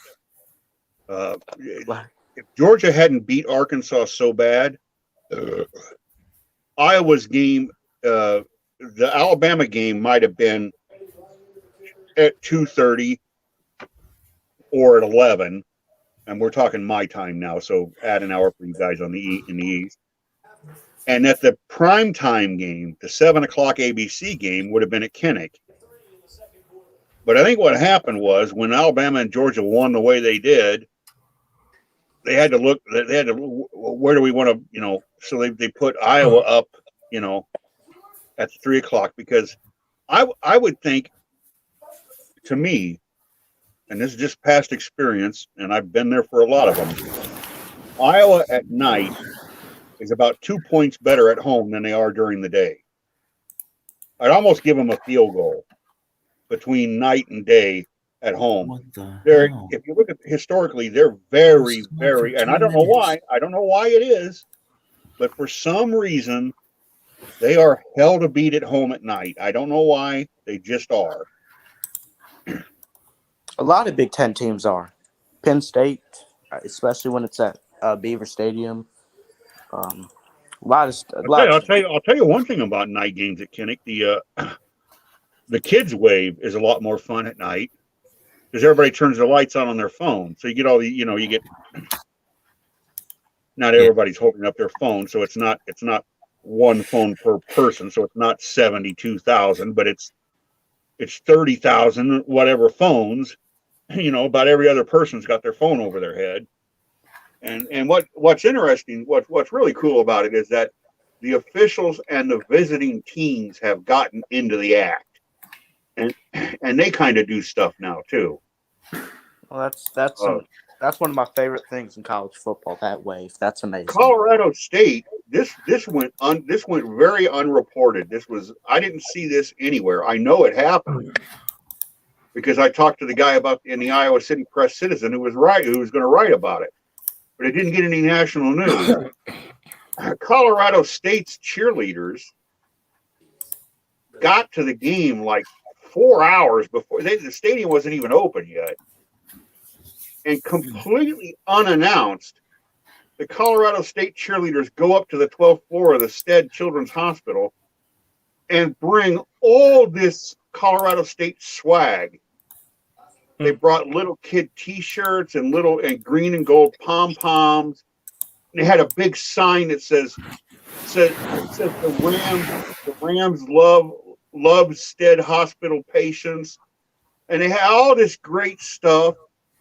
And I think they brought up something like four or 5 dozen cupcakes that were green and gold iced, for the staff and for the kids and for stuff like that.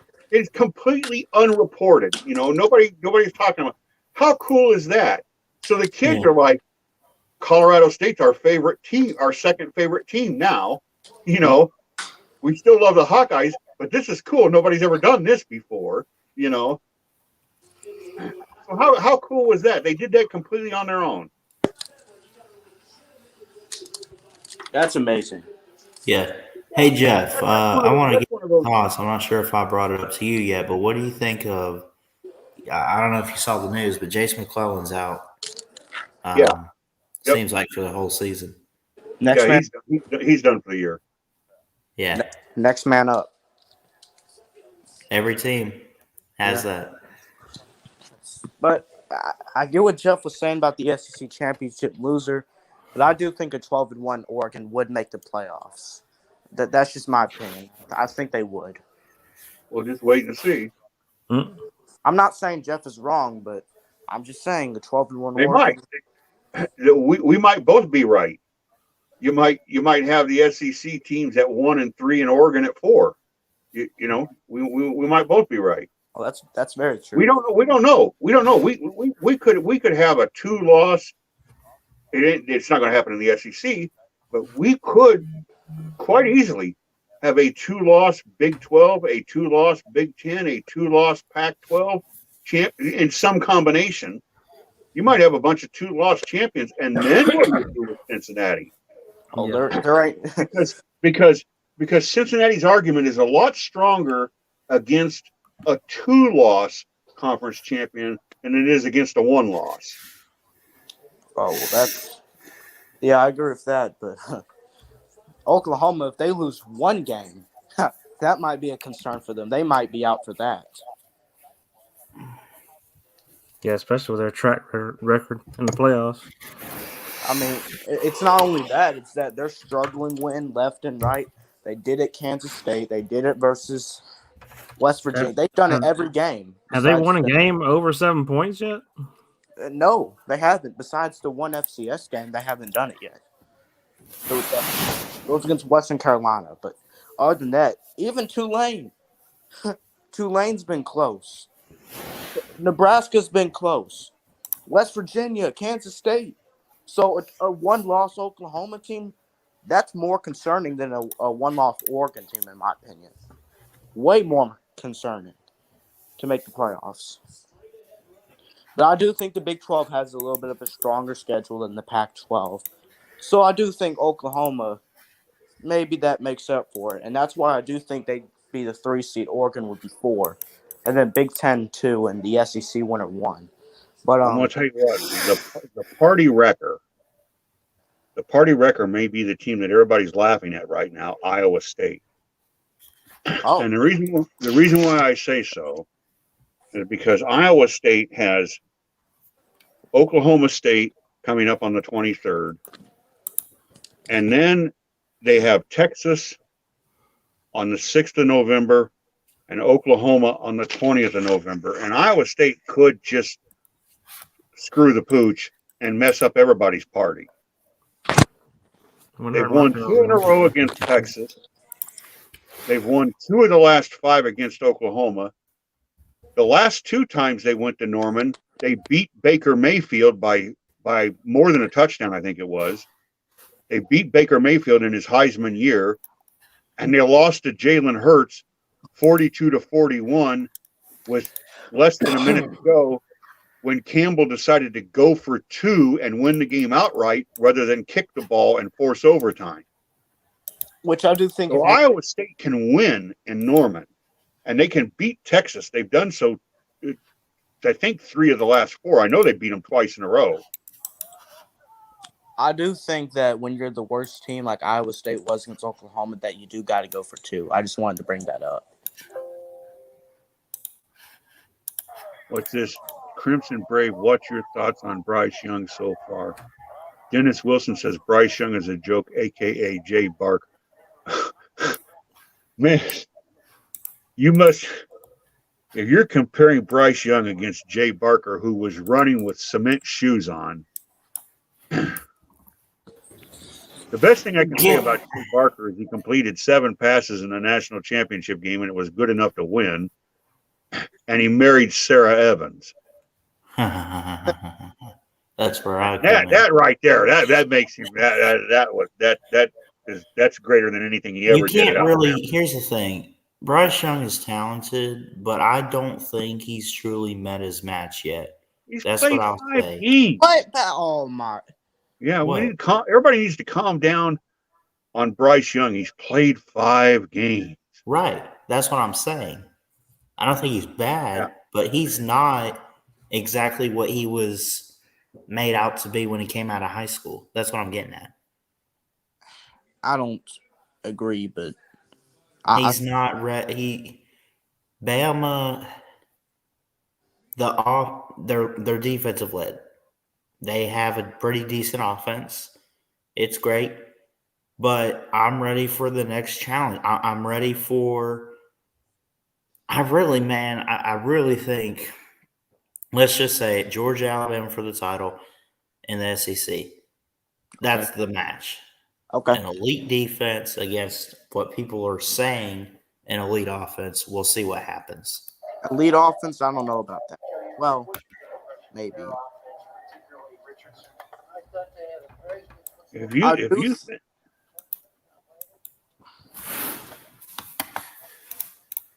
I do think Nick Saban got that out. Amazing. Was somebody talking? Sorry, I interrupted them, whoever it was. It's just me shaking my head. Alabama is not led by their defense. Yeah, but the offense is. I don't. Bryce Young's play won the Florida game. Bryce Young's play and his confidence in running the offense, taking us 94 yards right down the field. And every time he got the ball, the first 4 times he touched the ball, touchdown, touchdown, touchdown, touchdown. That's what beat Ole Miss. Yeah. Because Ole Miss's defense was on the field getting their head beat in, getting their head kicked in. Crimson Brave says, let's also not forget we might have lots of great receivers, but we don't have a Waddle or a Smith, Judy, Ruggs, or Cooper, etc. that can just get wide open and create constant mismatch. Yeah. That's correct. So far, we don't. Because they're young. They're young. And Mechie is not Henry Ruggs run down the middle of the field. Mechie is Jerry Jeudy. He's the slant guy. He's the possession receiver who's fast enough that his routes are so good that if you get him the ball accurately, he can break it. But he's not the run away from you down the middle of the field guy that Henry Ruggs was. Yeah. But we got a Jai Hall. We got who's the JoJo Earl. Trayshawn Holden is a key guy, I think, too. Holden, yeah. I mean, there's people that think Alabama's wide receiver room is empty, just isn't paying attention. Hang on, come see me next. Young is what it is. Right. See me next October. Yeah. If you give these, that's what I'm saying with here, Georgia. though, Georgia's is receivers are really good, but they're really young too. Yeah, well, all I'm trying to get at is this year for Alabama, and I just, it would be a huge surprise if this team wins a second straight title. That's let alone make it. No. Yes. Georgia, give it a year hold on. for these guys to get experience. Hold on. Don't interrupt me.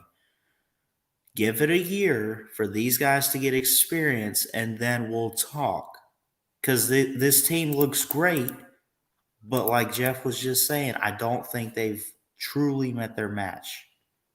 Okay, well, Georgia and Alabama are the 2 best teams, so I don't see how it'd be a big surprise if Alabama won it. I don't. Oh, we just went through some other teams out there. Georgia and Alabama. Penn State and Iowa in the Big Ten. No. You got Oklahoma. No, Georgia and Alabama are the 2 best teams. They're all fighting for third. Yeah. Georgia and Alabama are the 2 best teams. So how would it be a big surprise if Alabama won it? They're ranked number 1.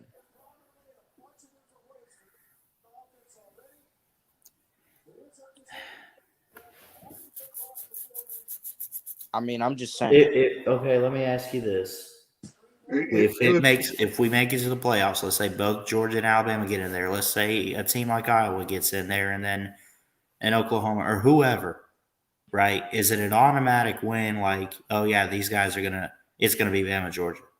It's not automatic, but it's sure very likely that those two teams would meet in the national title. Okay, that's fair. I don't understand this whole, like we're downgrading the other teams because they're not on the level of this team or that team, like Alabama and Georgia, and they're ranked 3 and 4, but Bama and Georgia 1 and 2, miles ahead of everybody. Just look at the recruiting, though. That's fair. I get the recruiting, but it doesn't matter unless you can coach it up completely. Look, I mean, Ballard, you're the one that likes to interrupt everybody on here and run a little Saban clip. The Saban clip that people need to remember is when he was arguing against the transfer portal. He didn't want the transfer portal, but he said, okay, I understand. I can't make it not happen. But now don't come complain to me when it does happen and the rich get richer. Yeah. Don't blame me for what's about to happen. And what's about to happen is what Lane Kiffin said, that Alabama isn't just taking people out of the transfer portal. They're handpicking who they want. A kid enters the portal. Half the kids that enter the portal that half of the country are starving to get, Alabama ignores them. They don't want them. They don't need them. He's filling. We needed a middle linebacker. He got Tua. We needed a down the field replace Ruggs and Smith, just a flat speed burner. He gets Jamison Williams from Ohio State. He's cherry picking who he wants out of the portal and plug and play. Yeah. And that's something.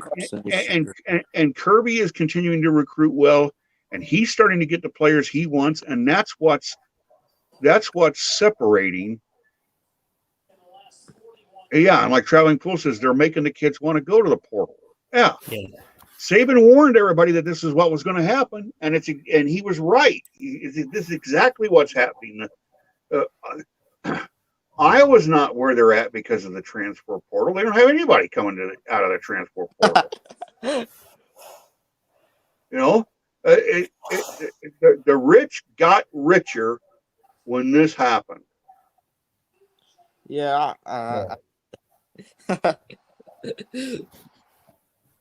Except for Clemson, because Dabo has been too stupid to dip into the well. But if he wanted to, he could have. Yeah, he's pretty. Well, he's ended Clemson now. Yeah, Dabo. I'm sorry, but I think Clemson's done. Well, I really do. Whoa. I don't. I'm sorry to say that, but you think Clemson's done? They're done this year, but I think they'll be back. Yeah, they'll be back. I think after that. I mean, I get that, but I mean, it's been 3 years for them since they won a title. Trevor Lawrence was so hyped up and everything, and he never won another one. I love how you said I can't fathom Trevor Lawrence and what he can do with the football and this and that. He's generational talent.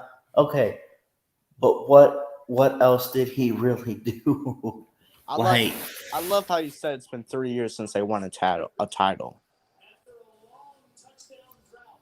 Why? Go on.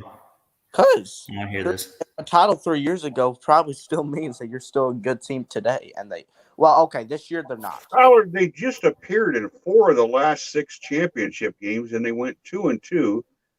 And in the last 6 title games, they went 2-2. They were in it 4 times. Exactly. I mean, look, Clemson's not done. They're going to be back.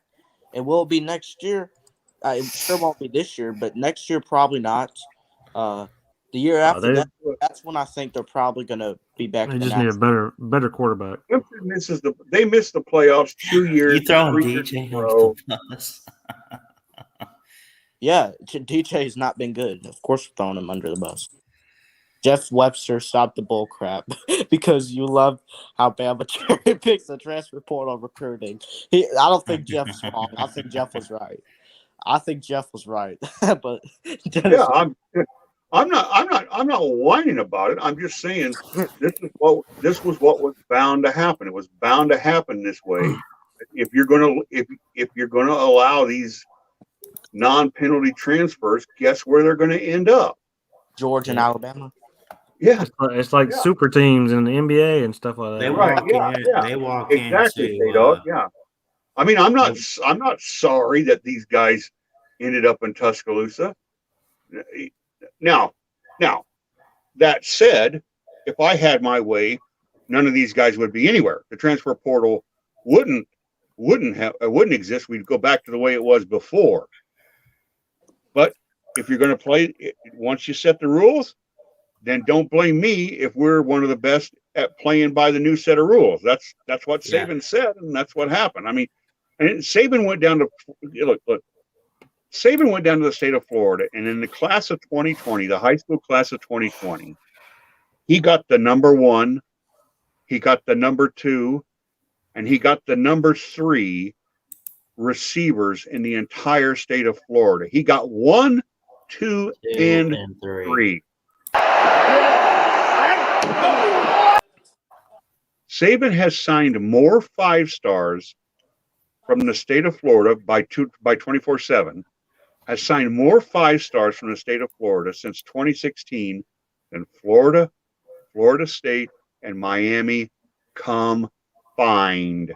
And plus, you keep mentioning the transfer portal. He literally goes over there. And the transfer He portal finds a will be player, and he's like, I'm going to have to ask you to go ahead and move your desk again. "Yeah, move the desk over to Tuscaloosa.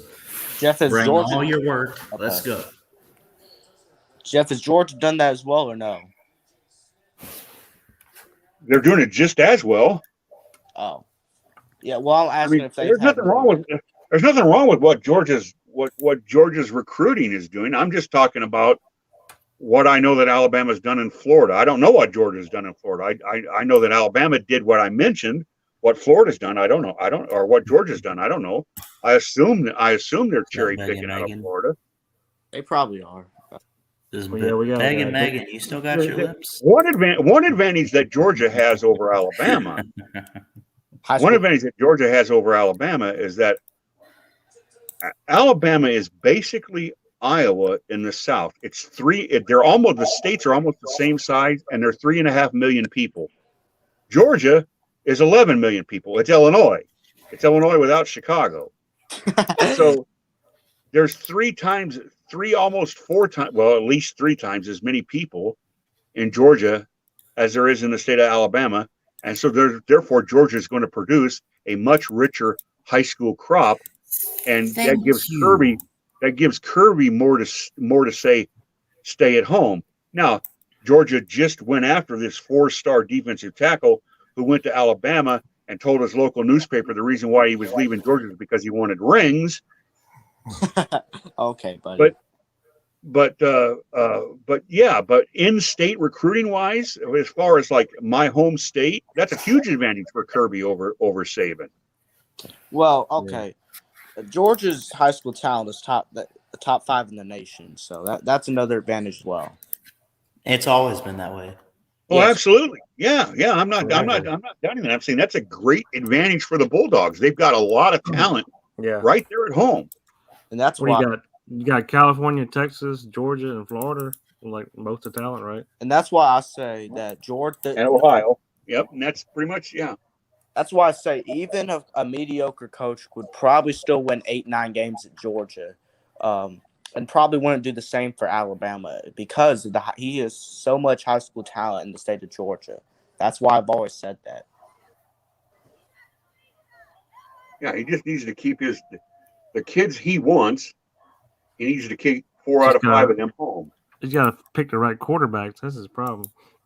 Yeah. Well, what he can't do is and Kirby's been good about this. It's been harder since he became the Georgia coach. All right. For Alabama to come into Georgia and get Georgia kids. But what Alabama's been able to do is Alabama's been able to go into Florida and to go into Texas and to go 10 miles from LSU's campus and take Devontae Smith. and Alabama goes into Norman, Oklahoma, into Norman, Oklahoma, and takes Josh Jacobs.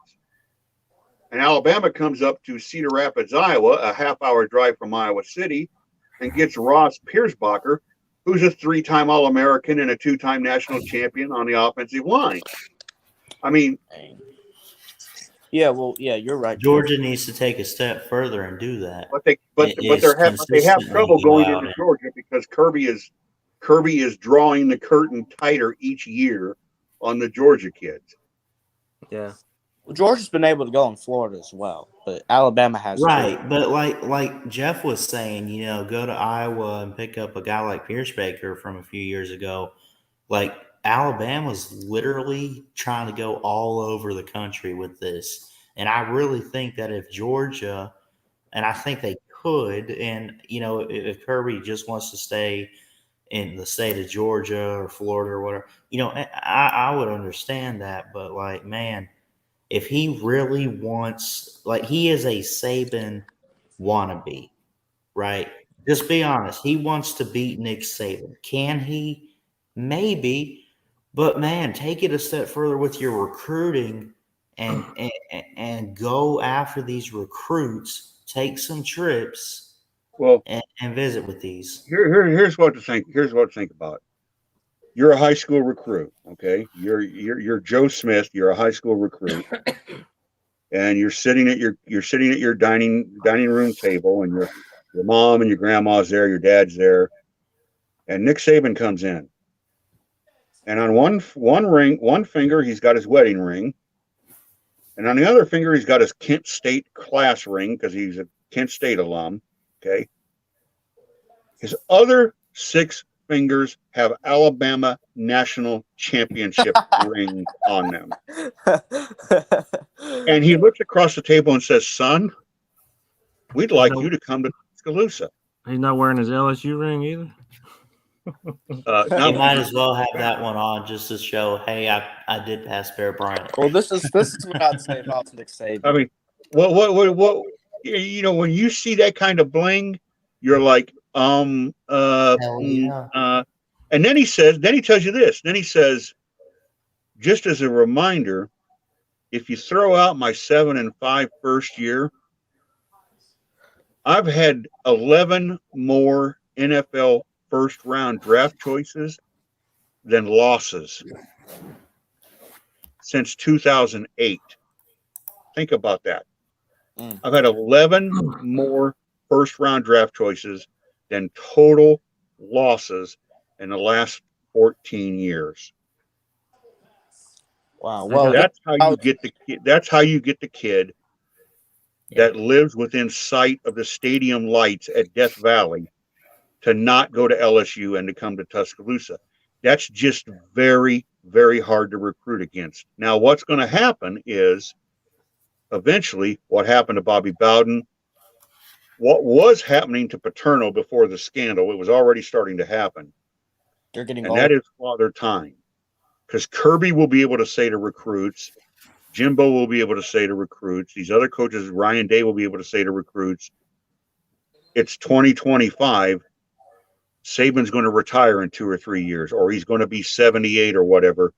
Do you want to go there and be there when he's done? I thought Jimbo was pretty old too, ain't he? Yeah, but I mean that is that kind of negative recruiting. The other coach is old, or for whatever reason, the other coach, he's not going to be there the whole time you're there. That will eventually start to work against Saban. It won't. It's not right now, but it eventually is going to. And there's nothing he can do about it. Nothing he can do about it because he can't stop the clock. I mean, he's not 50. I got a question. Yeah. What if Trevor Lawrence went to Georgia? How many national titles would they have with Trevor Lawrence, you think? Oh, God. I think Kirby would have screwed that man. Okay. Well, I mean, if he actually played. Let me ask you, what year did Monken come in for your offense? 2020. Last year was his first year. Megan called me a loudmouth carpetbagger. Who? Loudmouth carpetbagger. Okay. Well, Jeff, here's what I would say if I was saying that. I'd say every player that I've recruited since 2007, has a national title ring on their finger. That's what I would say if I was Saban. Yeah. Yep. Because that's a true fact. Every player he's recruited has a national title ring on their finger. And he can also say this, and please don't overlook this, because